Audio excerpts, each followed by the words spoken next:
میرا نام ابراہیم ہے اور میرا تعلق لاہور سے ہے۔ میرے ساتھ ایک بہت بھیانک پیرانارمل انسیڈنٹ ہوا تھا۔ یہ آج سے 16 سال پہلے کی بات ہے، جب میری شادی ہوئی تھی اور مجھے اپنی وائف کو لے کر اپنے بھائی کے گھر سے الگ ہونا پڑا۔ میرے پیرنٹس کی ڈیتھ ہو چکی تھی اور بڑے بھائی کا اپنا گھر تھا، اس میں میرا کوئی حصہ نہیں تھا۔ سو جلدی یا دیر سے میں نے اس گھر سے نکلنا ہی تھا۔ میرے پیرنٹس رینٹ پر ہی ساری زندگی رہے تھے۔ بھائی بڑا ہوا، پیسے کمانے لگا تو اپنا گھر بنا لیا۔ وہ مجھ سے 15 سال بڑے تھے اور اصل بات یہ تھی کہ میری بیوی اور بھابھی کی بالکل نہیں بنتی تھی۔ سو لڑائی جھگڑوں سے بہتر تھا کہ ہم صلح صفائی اور عزت کے ساتھ نکل جائیں۔ بھائی میرے لاہور ڈیفینس میں رہتے تھے اور میں نے کالا شاہ کاکو کے پاس ایک گھر رینٹ پر لے لیا۔ ایکچولی میں ایک پرائیویٹ فارم میں جاب کرتا تھا اور میری پوسٹنگ کالا شاہ کاکو والی برانچ میں ہوئی تھی۔ سو بہتر یہی تھا کہ اسی جگہ کے آس پاس گھر لیا جائے۔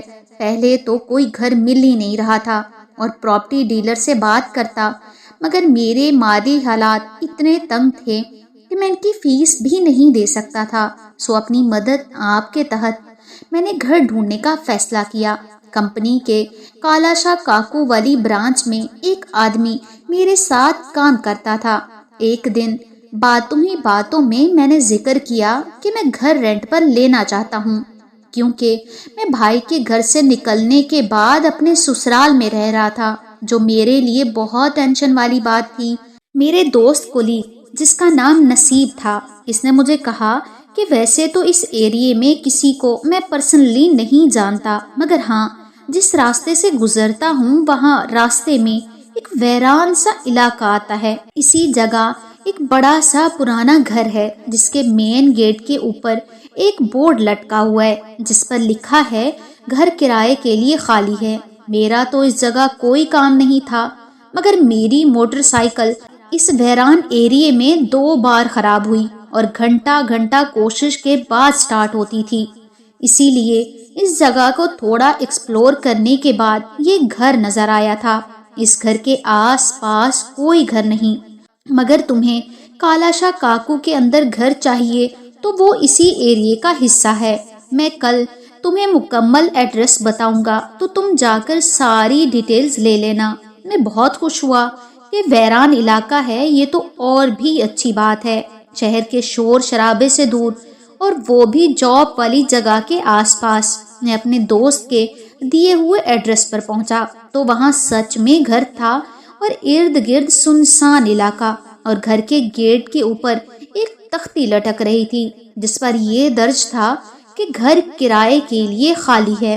میں نے بغیر ٹائم ضائع کیے واپس چلا گیا اور میں نے سوچا کہ آفس سے واپسی پر میں اپنے دوست کے ساتھ یہاں آؤں گا۔ یہ سردیوں کے دن تھے اور مغرب کا ٹائم تھا۔ میں نے اپنی بائک اس گھر کے آگے روکی۔ میرے ساتھ میرا دوست نصیب بھی تھا۔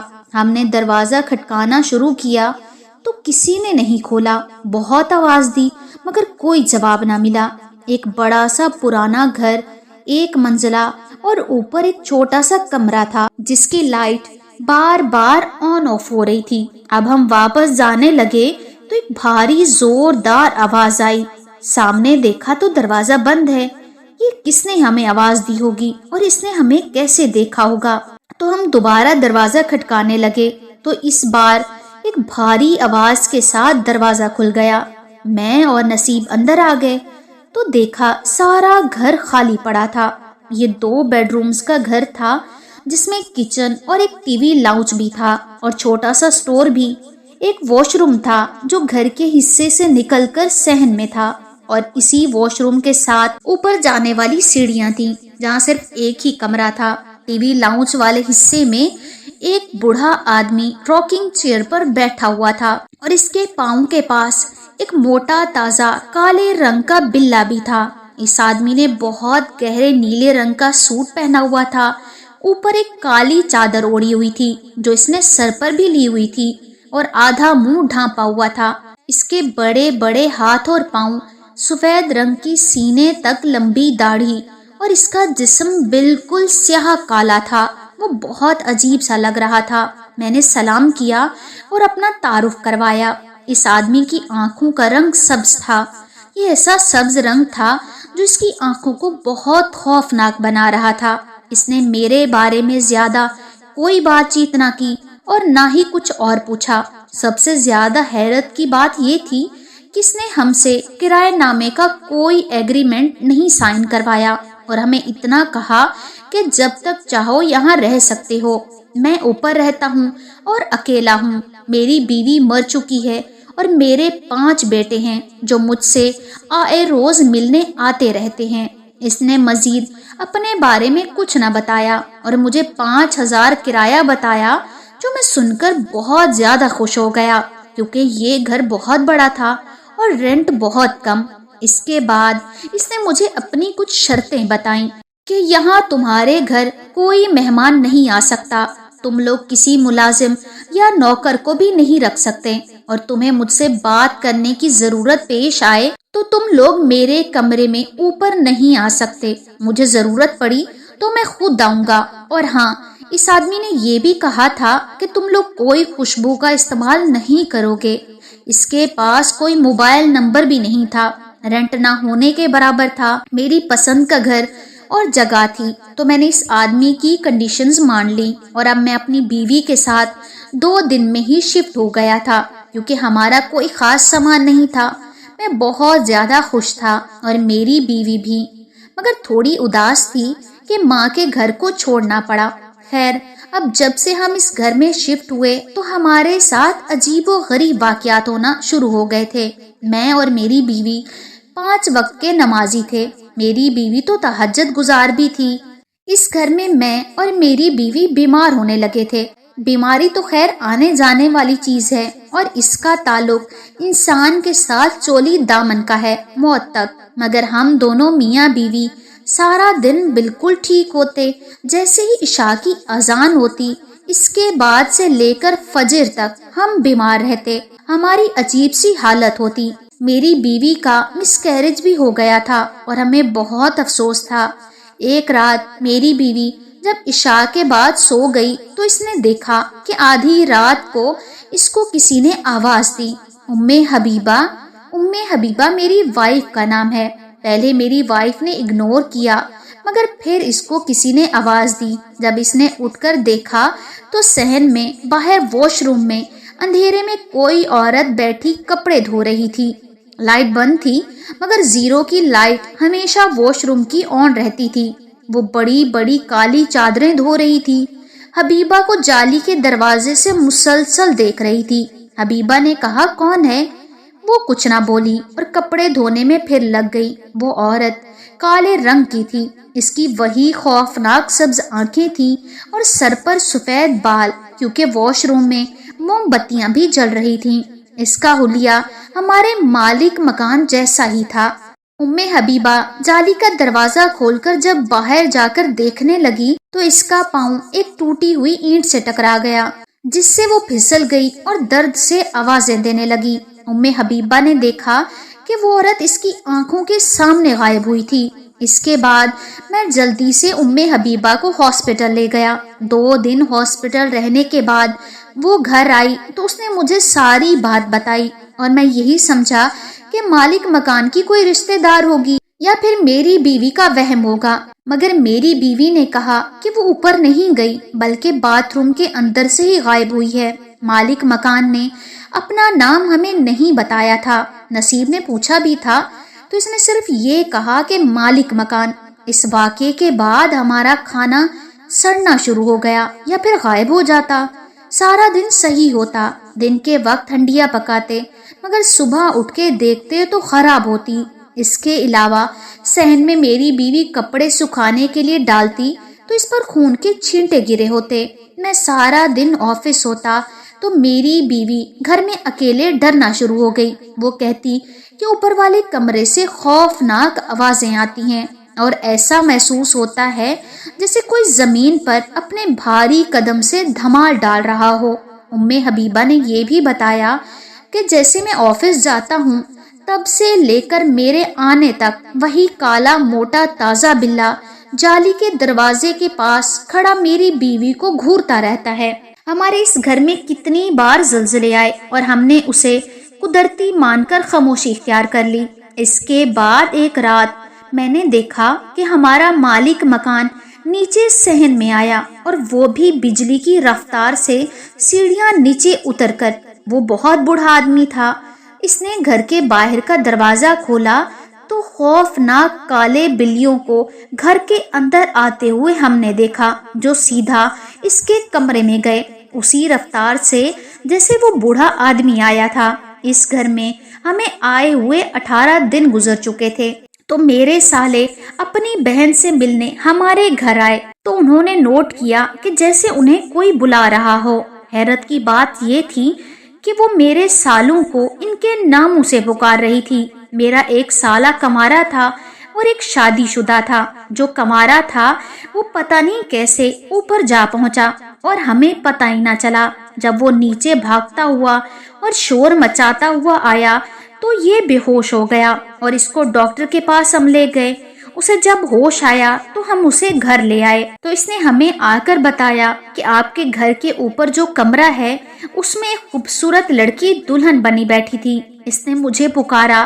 میں جب اس کے پاس گیا تو یہ دیکھ کر میرے اوسان خطا ہو گئے، کیونکہ اس خوبصورت دلہن کے پیر الٹے تھے اور اس نے مجھے زوردار تھپڑ مارا۔ میں نے آیت الکرسی پڑھنا شروع کر دی۔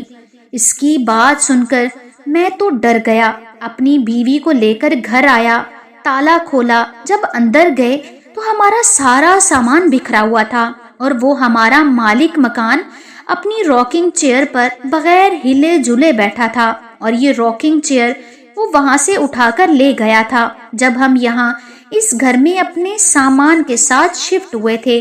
حیرت کی بات یہ تھی کہ یہ ہمارے گھر کے اندر کیسے داخل ہوا، اور اگر اس کے پاس ڈپلیکیٹ چابیاں تھیں تو اس کو باہر سے کس نے تالا لگا کر لاک کیا تھا۔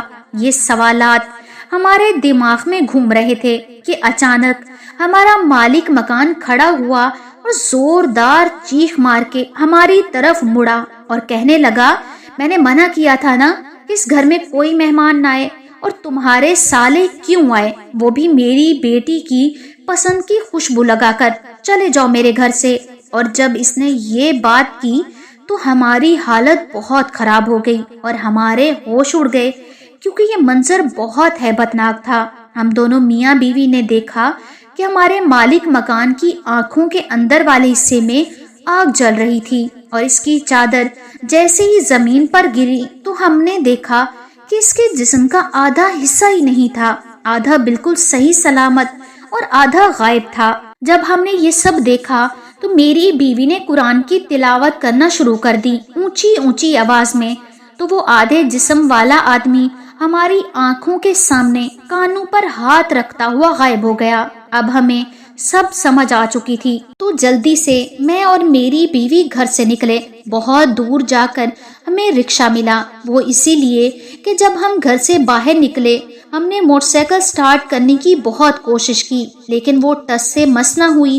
شاید یہ بھی اس غیر مرئی مخلوق کی کوئی شرارت تھی۔ اب میں اپنی ساس کے گھر آ گیا، ان کو ساری بات بتائی۔ صبح ہم پیر صاحب اور اس علاقے کی پولیس کو اپنے ساتھ لے کر گئے، گھر کے اندر سے سارا سامان اٹھایا، اور پھر پولیس انسپکٹر نے بتایا کہ آپ لوگ یہاں کیسے آئے، یہاں تو کوئی بھی نہیں رہتا، یہ گھر تو عرصہ دراز سے بند ہے، بہت دیر پہلے چوری کرتے ہوئے 2 ڈاکو نے یہاں پناہ لی تھی، وہ تو یہاں سے 1 گھنٹے میں ہی بھاگ نکلے، اور انہوں نے بتایا کہ ہمیں جنات نے بہت مارا ہے اور بہت بھیانک شکلوں میں ہمارے سامنے کھڑے تھے۔ اس وقت تو پولیس کا سارا سٹاف ان پر بہت ہنسا تھا اور یہ بات مذاق میں دب گئی۔ اس کے بعد پیر صاحب نے اپنی پڑھائی شروع کر دی۔ میرے 2 سالے، میرا دوست نصیب اور میرے سسر صاحب اور پولیس انسپکٹر سب وہاں موجود تھے۔ پیر صاحب نے کہا کہ آپ جنات کے گھر میں رہتے تھے، آپ کا مالک مکان ایک جن ذات تھا، اس کے 5 بیٹے یہاں آ چکے ہیں اور اس کی بیٹی بھی، وہ سب ہمیں غصے بھری نظروں سے دیکھ رہے ہیں اور یہاں سے چلے جانے کا پیغام دے رہے ہیں۔ پڑھائی کی وجہ سے وہ ہمارا کچھ نہیں بگاڑ پا رہے۔ جو بلی آپ کو چلتے پھرتے دکھتی تھی وہ اس جن کی بیٹی تھی جو خوشبو کی دیوانی ہے۔ یہ سننا تھا کہ کہ ہم نے وہاں سے جلدی نکلنے کا فیصلہ کیا اور اپنی ایک ایک چیز وہاں سے اٹھا لی۔ پیر صاحب مسلسل پڑھائی کر رہے تھے، پھر ہم نے وہ گھر خالی کر دیا اور دوبارہ اپنی ساس کے گھر آ کر رہنے لگے۔ میرا چھوٹا سالہ شدید بیمار تھا، اس کو ہر جگہ وہی چڑیل نظر آنے لگی۔ اس کا ہم نے روحانی علاج کروایا اور 2 سال بعد وہ ٹھیک ہو گیا۔ اور اس گھر کے قریبی علاقے کے مکینوں سے جب ہم نے رابطہ کیا تو انہوں نے بتایا کہ یہ گھر بند پڑا رہتا ہے، اور سننے میں آتا ہے کہ آج سے کئی سال پہلے یہ ایک ہندو عورت کی ملکیت ہوا کرتا تھا، اور اس کے مرنے کے بعد یہاں کوئی نہیں رہنے آیا۔ اس کرائے کے گھر میں ہم نے 21 دن گزارے۔ ہم دونوں میاں بیوی بیمار ہو چکے تھے، 2 مہینے تک ہمارا علاج جاری رہا، اس کے بعد جا کر ہم ٹھیک ہوئے۔ ہم 5 وقت کے نمازی تھے، اور یہی وجہ تھی کہ ہمارا جن مالک مکان ہمیں نقصان نہیں پہنچا پا رہا تھا۔ اسی واقعے کے 3 مہینے بعد میرے دوست نصیب کا انتقال ہو گیا تھا، اور اسی گھر کے آگے اس کی بائک ملی۔ ڈاکٹر نے بتایا کہ اس کو شدید ہارٹ اٹیک ہوا تھا۔ یہ کوئی اتفاق تھا یا کچھ اور؟ میرے دوست کی موت وہ بھی اس گھر کے آگے ہی کیوں؟ یہ بات مجھے آج بھی پریشان کرتی ہے۔ بہرحال میں یہ بات کبھی نہیں بھول سکتا کہ ہمارا مالک مکان ایک جن ذات تھا۔ اس کے بعد ہم نے کبھی کوئی رینٹ پر گھر نہیں لیا، کیونکہ میری بیوی بہت ڈر چکی تھی۔ کچھ عرصے بعد ہی اللہ پاک نے ہمیں اپنا گھر دے دیا۔ اب ہمارے 5 بچے ہیں اور الحمدللہ ایک بہت اچھی لائف گزار رہے ہیں، اور ہمارا یہ بھیانک ترین واقعہ خاندان کے ہر ایک انسان کی زبان پر تھا۔ اگر آپ کو میری یہ کہانی پسند آئی ہو تو میرے چینل کو لائک، شیئر، سبسکرائب کریں۔ اللہ حافظ۔